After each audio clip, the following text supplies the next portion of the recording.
Syrian state television says Russian warplanes bombed ISIS targets in and around the ancient city of Palmyra. The newest Russian attacks followed dangerous encounters with U.S.-led coalition warplanes. Coalition forces say they launched 24 airstrikes in Iraq and Syria on Monday. They're trying to intensify the campaign against ISIS. David Martin visited Udeid Air Base in Qatar, where they are trying to keep those two air commands apart. Almost as soon as we arrived here at the Air Operations Center, Russian aircraft had their closest run-in yet with American warplanes over Syria, coming within 20 miles of each other. It happened while Lieutenant General Charles Brown was showing us his command center for the air war against ISIS. You can see it on the screen. The Russian planes are yellow, the Americans green.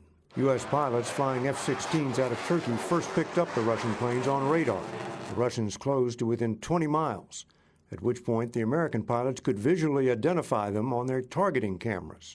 According to Brown, the Russians have come even closer than that to his unmanned drones.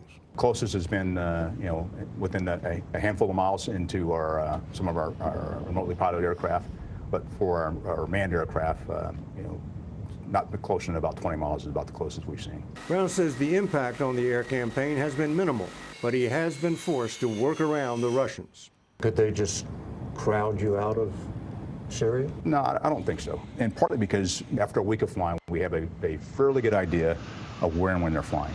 And we're up a lot more often than they are. And so when we do have to move around for that safe separation, it's for a small period of time compared to the hours and hours we're airborne over Iraq and Syria.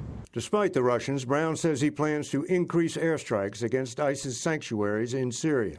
The goal of the air campaign is to destroy ISIS, but the crews of these B-1 bombers now have an additional mission: keep a safe distance between themselves and the Russians.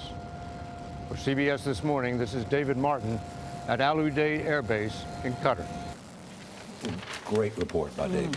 Yeah, I mean, fascinating to see. This looks like for control of the airspace over Syria, as well as, now this report, which is front page of the papers today, that Russian soldiers may join the Syrian fight. This is what they're calling volunteers. Volunteers. And you had asked Putin about that in your interview, about whether he would send ground forces. Russian combat troops, and he said no, not at this time. The word volunteers is very interesting in that particular case.